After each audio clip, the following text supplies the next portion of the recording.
Bonjour, merci à toutes et à tous d'être ici déjà et merci beaucoup au LabEx Seba de nous avoir offert un petit moment pour vous présenter une association très modeste qui est toute récente, qui vient de naître. Elle a été déclarée en mars 2023 et elle s'appelle Arena.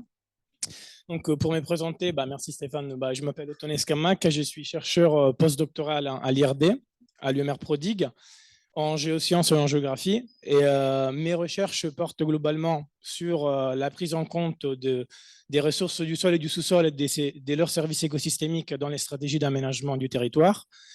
Mais effectivement, je ne suis pas du tout ici pour vous parler de ça. Ce qui fait que je suis un peu stressé quand même parce que c'est peut-être une des seules fois où je ne dois pas vraiment parler de mon travail. Et donc, vous pardonnerez quelques maladresses potentielles.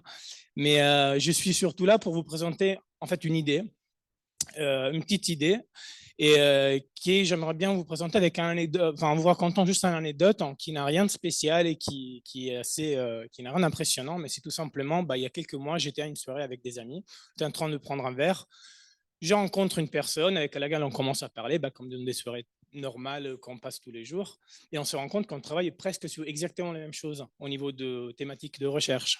Et on s'était jamais rencontrés, on n'avait jamais entendu parler l'un de l'autre, etc. Je pense que ce type d'épisode, je ne suis pas le seul à l'avoir vécu, ni une fois d'ailleurs, parce que c'est arrivé plusieurs fois, ou dans d'autres cas, pendant mes recherches, je me suis retrouvé dans des situations où les données que j'ai recherchées, les protocoles que j'étais en train de réaliser, ou les études que j'étais en train de mener, avaient déjà été réalisées par quelqu'un d'autre, les données existaient déjà, mais on ne le savait pas, parce que l'autre ne l'avait pas dit à l'autre, etc., etc.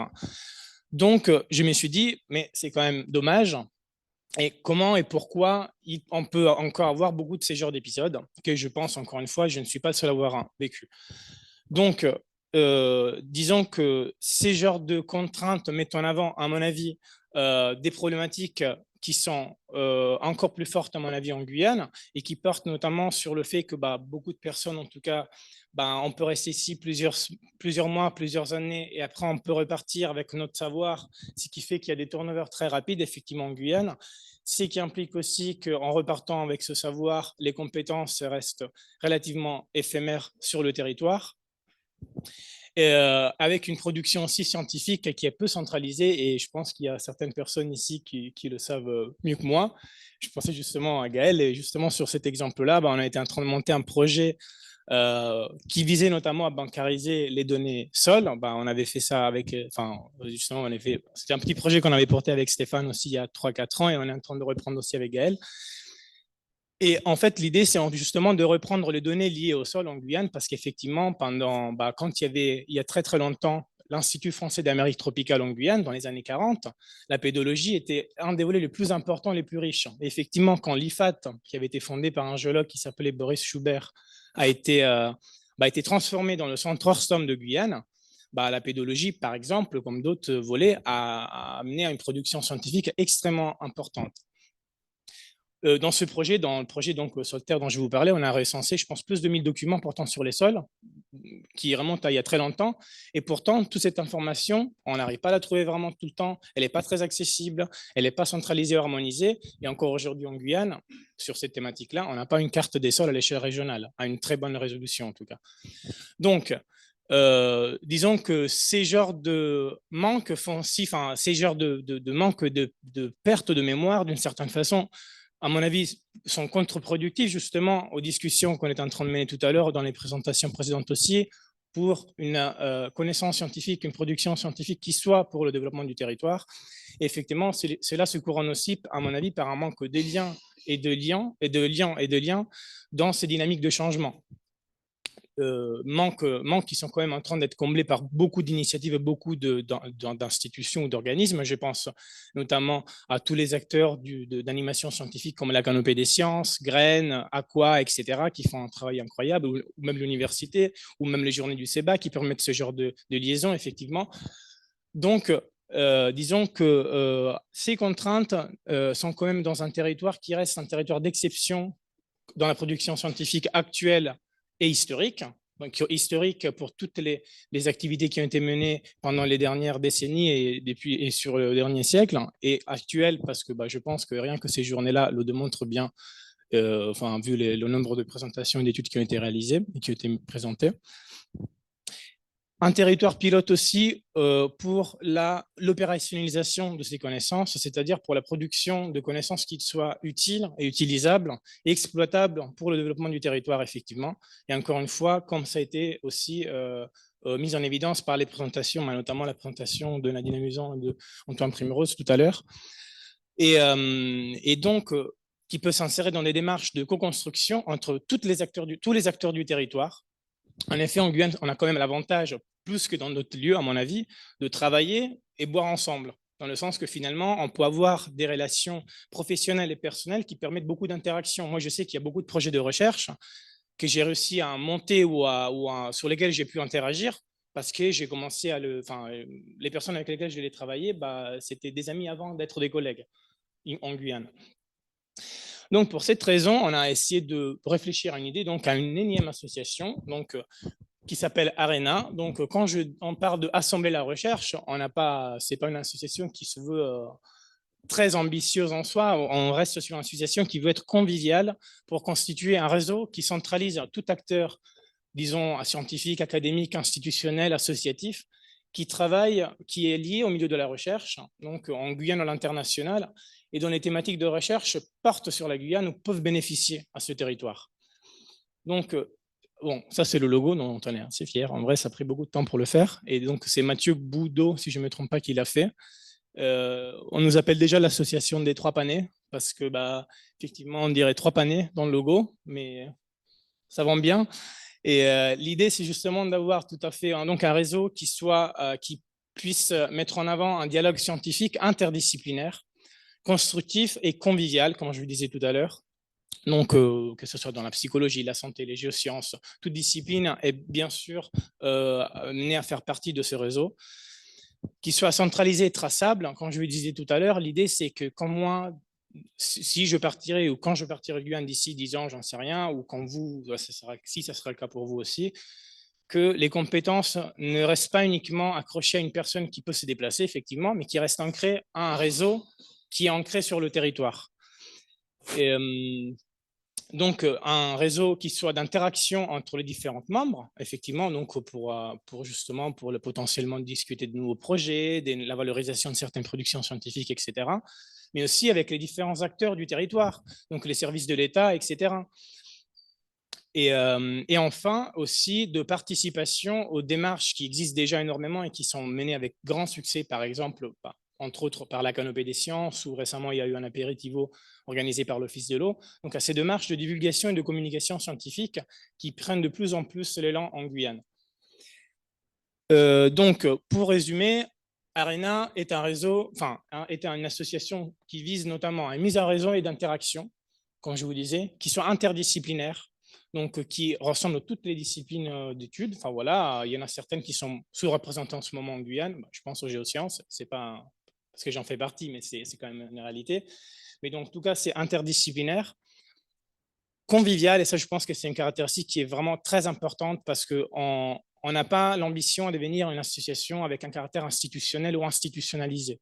L'idée, c'est d'avoir quand même un réseau convivial où, où la convivialité pourrait permettre la facilitation de ces genres d'échanges. Donc, un réseau qui soit basé en Guyane et qui soit pour la Guyane aussi, donc sur le long terme, et bien sûr qui agissent en complémentarité, notamment avec l'Université de Guyane. On a eu l'occasion de parler beaucoup avec Nadine Amusant, la direction de valorisation de la recherche, M. Laurent Languet, etc. Et aussi les autres instituts de recherche ou d'animation de la recherche. Donc, sur le court et moyen terme, l'idée, c'est de faire un lancement officiel plus ou moins pour fin 2023, mais plutôt début 2024, je pense. Structurer l'équipe d'animation et lancer les adhésions.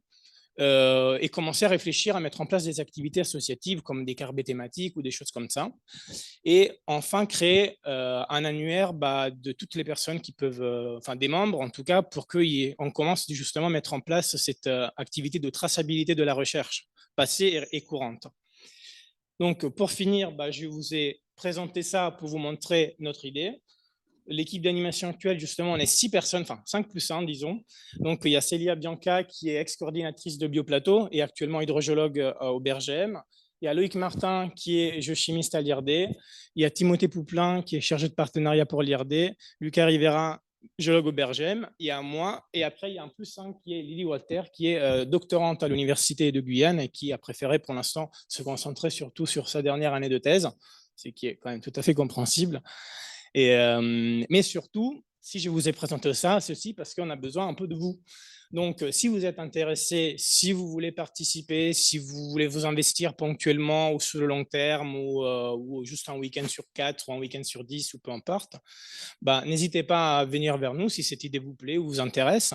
Donc, nous, on a commencé déjà à se mettre sur les réseaux, en haut à gauche, je pense, c'est Instagram, parce que je suis vieux et je l'utilise pas beaucoup vraiment, sur Facebook et sur LinkedIn. Et sinon, vous pouvez nous écrire à arena.guyane@gmail.com si vous avez des questions, vous avez envie de participer, etc.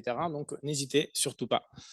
Et avec ça, je vous dis merci de votre écoute et je pense que c'est bon, j'ai fini là. Merci beaucoup.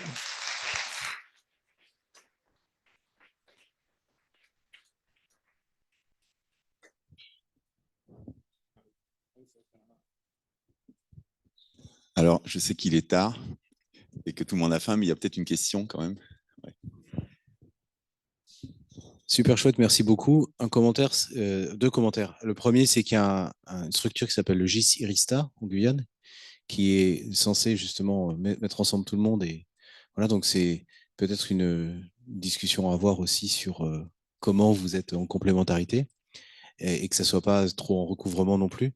Et le deuxième point, c'est très très bien de faire de la bancarisation de données, mais c'est un énorme travail. Donc c'est pas là le grassroots effort que tu présentes là, c'est très bien, mais il faut l'ancrer aussi dans les initiatives au niveau de la collectivité territoriale de Guyane. Il y a déjà des initiatives, la préfecture également. Donc je pense que c'est bien qu'il y ait cette intention et qu'on en parle. Le faire vous, ça va peut-être être un peu ambitieux, quoi. Voilà. Mais bon, voilà, toutes les bonnes initiatives sont bonnes à prendre.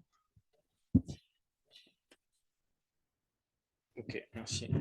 Bah, merci Jérôme pour la question. Et concernant la question du JC Ristin, effectivement, on a tout à fait connaissance de l'initiative, du coup du deuxième projet qui était en train de qui porte sur le GIS.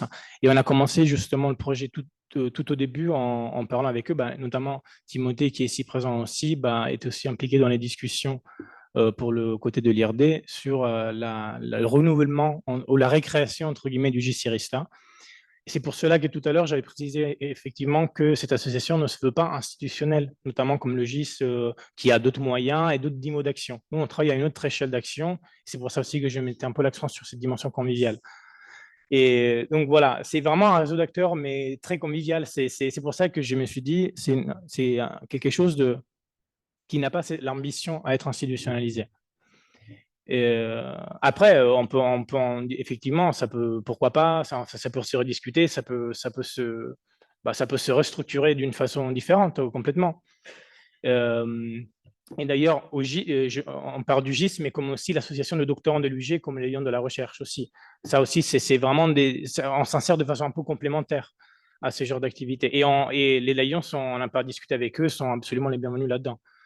Et concernant la bancarisation de données, effectivement, je me suis peut-être mal exprimé là-dessus.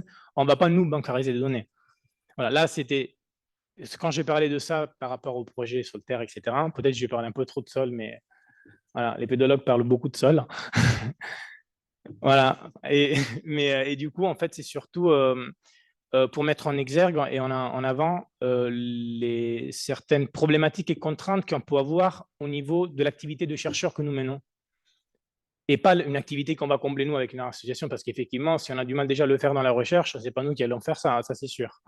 Voilà. J'espère que j'ai pu apporter des éléments de clarification.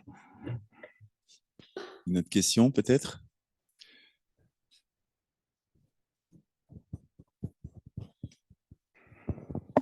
Autour de la bancarisation, vous entendez quoi exactement? Sur le terme bancarisation de données, ouais. C'était notamment pour récolter des données, les harmoniser, les rendre exploitables. Et les archiver, déjà, il y a un processus, un processus de traçabilité de ça. Je faisais l'exemple sur le sol parce que c'est ce que j'ai pu voir moi dans mon activité de chercheur. Alors, je ne sais pas si, quand vous dites données, vous pensez aux données, j'imagine, les données de la recherche, mais aujourd'hui, on a cette obligation quand même de faire les PGD. Enfin, bon, voilà. Ah oui, non, mais complètement. Et je pense au niveau théorique, il y a beaucoup d'obligations qui font si que les données dans la recherche soient traçables. Mais encore aujourd'hui, je vois Une qu'il y a république quand même. numérique. Pardon? On est dans la république numérique maintenant. Enfin, la loi Ah pour la oui, république complètement. numérique. Mais il y Donc, a énormément de données qui ne sont pas du tout numérisées. Par mais ça, exemple, je vais vous faire un exemple, toujours sur les sols, je suis désolé, mais c'est mathématique. Et bah, il y a un seul carte dont je vous parlais des sols à l'échelle de la Guyane qui est disponible aujourd'hui numériquement. C'est une carte de 1979 qui a été faite par Blancano et qui était rendue numérique parce qu'une fois, par hasard, pendant que j'étais avec Guiraud de l'ODEG, je lui disais, ah mince, bah, il y a cette carte qui est la seule à l'échelle régionale, mais elle n'est pas numérisée. Ah ben nous, on l'a numérisée parce qu'ils font une activité d'archivage et le lendemain, elle avait été rendue publique. Mais entre 79 et 2023, il y a eu quand même beaucoup d'années qui sont écoulées. Et il y a énormément encore de documents aujourd'hui qui ne sont pas du tout, ne sont pas du tout numériques. Donc l'idée de présenter cette association, c'est pour que justement il y ait des échanges et des interactions qui, par cause-effet, par effet domino d'une certaine façon, puissent mener à aussi une facilitation dans ce genre de dynamique. C'est dans ce sens-là. ok.